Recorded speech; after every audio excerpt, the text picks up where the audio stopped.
তো আমি এখানে ক্যাপসিকামগুলোকে প্রথমে কেটে নিয়েছি। নেওয়ার পর এখন পনিরটাকে আমি কিন্তু পিস করে নেব। আমি এখানে 500 পনির নিয়েছি, তো সেই পনিরটাকে এখন পিস করে নেব।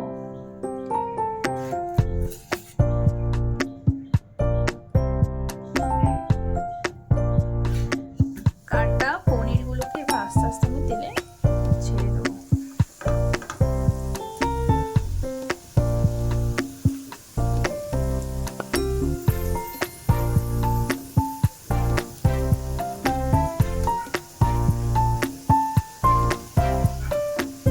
গ্যাসটা কিন্তু আমার সিমে দেওয়া আছে। হ্যাঁ,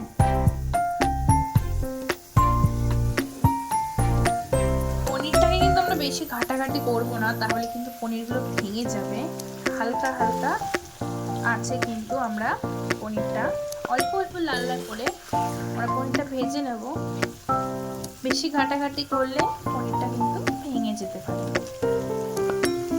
তো দেখো, পনিরটাকে কিন্তু ভালোভাবে একটু ভেজে নিতে হবে, মানে এরকম যতক্ষণ আর লাল লাল হবে ততক্ষণ কিন্তু এরকম ভাজতে হবে।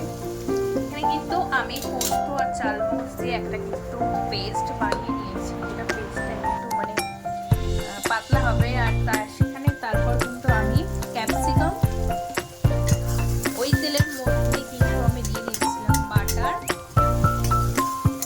দিয়ে হালকা কাশ্মীরি লঙ্কার গুঁড়ো দিয়ে এবার ক্যাপসিকামগুলোকে ভালো করে আমি একটু ভেজে নিই।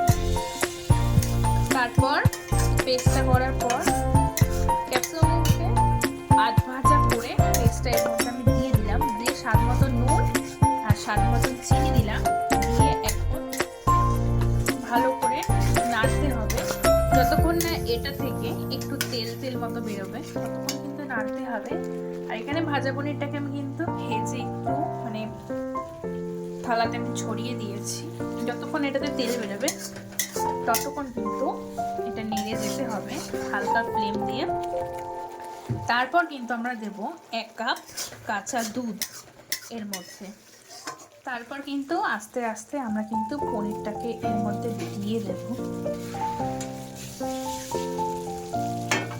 দিয়ে এবার হালকা করে কিন্তু আমরা একটু নাড়বো, যাতে পনিরগুলো না ভাঙে, সেইভাবে কিন্তু নাড়তে হবে। তারপরেই আমরা দিয়ে দেবো হচ্ছে কাঁচা দুধ।